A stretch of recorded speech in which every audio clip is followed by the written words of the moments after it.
Olá, eu sou a professora Camila Verli e hoje estudaremos sobre a função quadrática.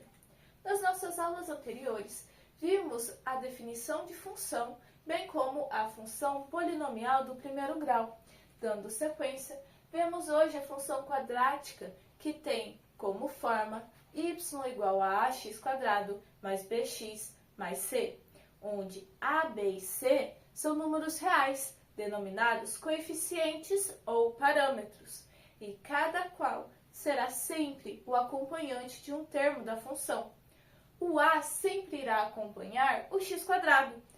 Sendo assim, ele nunca será zero, pois o x² é quem define, quem caracteriza a função quadrática. O coeficiente b sempre acompanhará o termo x, e o coeficiente c será o nosso termo independente. As funções quadráticas também são denominadas de função polinomial do segundo grau, pois elas apresentam a relação da variável dependente y e da variável independente x através de polinômios do segundo grau. Vamos seguir agora com exemplos de funções quadráticas e análise de seus coeficientes.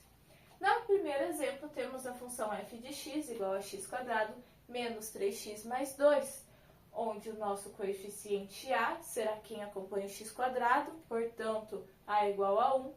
Nosso coeficiente b acompanha o x, então, neste caso, será menos 3. E o nosso termo independente será 2, c igual a 2. Como segundo exemplo, temos a função g de x igual a 0,8x² menos 1, sendo então a igual a 0,8.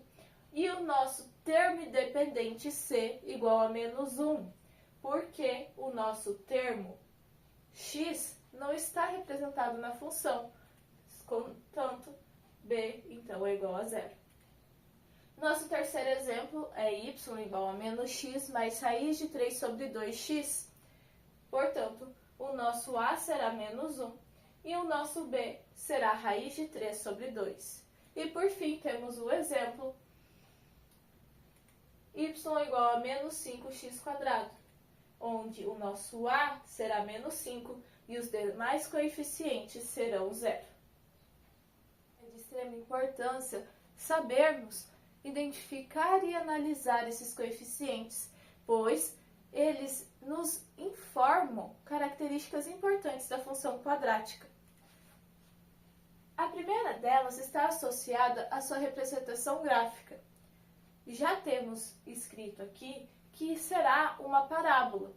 Essa parábola poderá ser voltada para cima ou para baixo.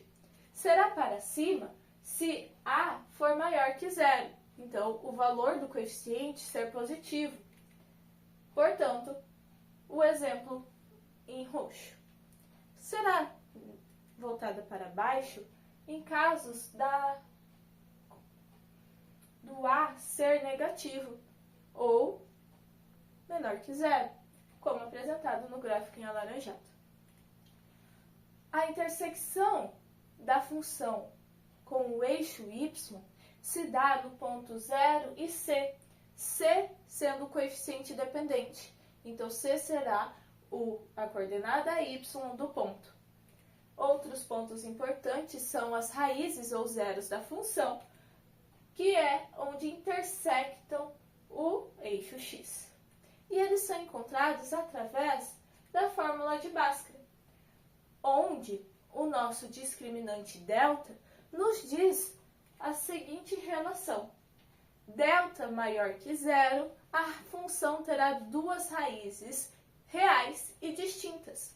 Se ele for igual a zero, possuirá duas raízes reais e iguais. E se delta for menor que zero, não possuirá raízes reais. Outra forma de encontrar as raízes é através da soma e produto. Encontrado as raízes, nós podemos reescrever a forma da função quadrática em sua forma fatorada, a qual é y igual ao produto entre o coeficiente a e a diferença da variável x pela sua primeira raiz e a variável x pela sua segunda raiz.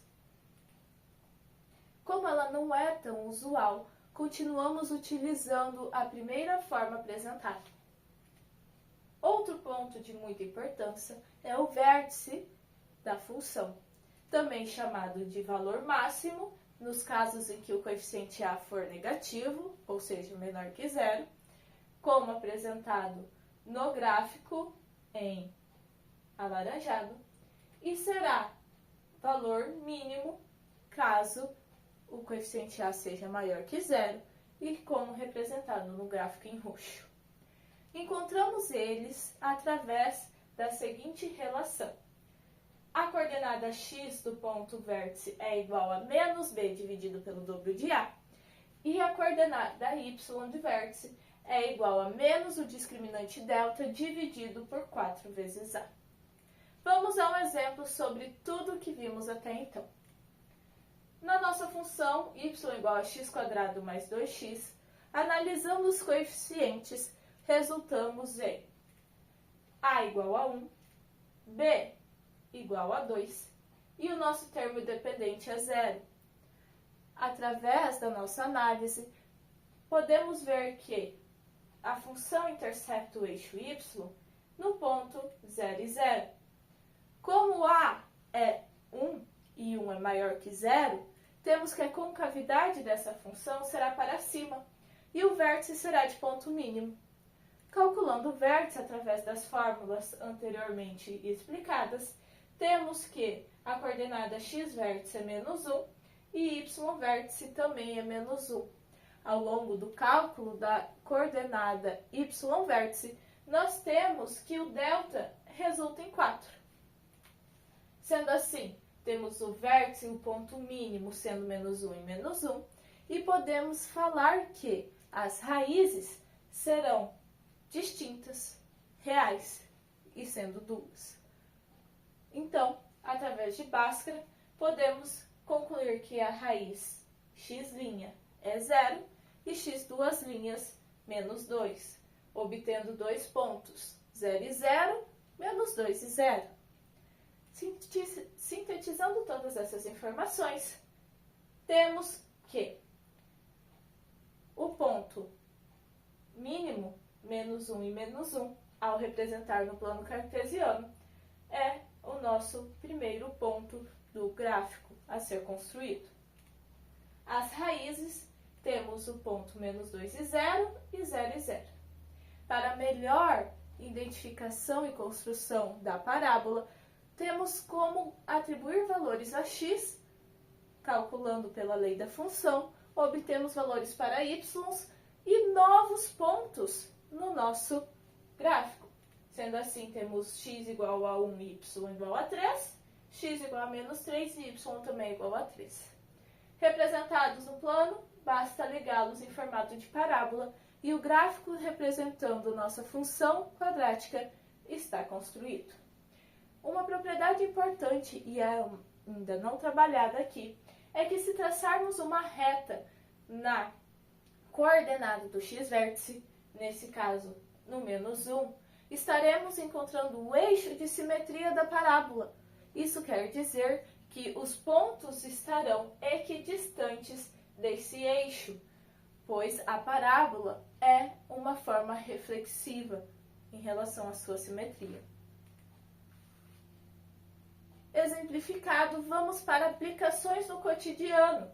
A primeira aplicação trazida é o lançamento de projéteis na física. Então, a trajetória de lançamento de projéteis como bolas de futebol, homens lançados de canhões em espetáculos circenses ou demais contextualizações nos esportes são de formato parabólico. Outro exemplo é a otimização de lucros na área da economia, onde as empresas analisam o vértice da função quadrática para descobrirem qual que é o número de produtos a serem vendidos, de forma que seja o ideal para o máximo de lucro a ser obtido. Outro exemplo é a engenharia civil na construção de arcos e pontes com formato parabólico. A estrutura proporciona, através desse formato, estabilidade e resistência. Outro exemplo é a reflexão em espelhos parabólicos na óptica, pois a construção de parabólicas, telescópios, lanternas de faróis de carros em os espelhos esféricos têm a propriedade de reflexão e por isso tem a formato de parábola. Outro exemplo é o cálculo de áreas máximas na agricultura e a determinação de ponto de máxima intensidade na acústica, onde ambos modelam a função quadrática para o melhor desempenho. Sendo assim, tendo o mapa mental da função quadrática explicada até então, eu quero que vocês formem duplas e se expliquem o que foi visto até então do nosso conteúdo, como vocês entenderam e o que vocês aprenderam um para o outro. Em seguida, resolvam as atividades propostas e, em caso de dúvida, chamem a professora.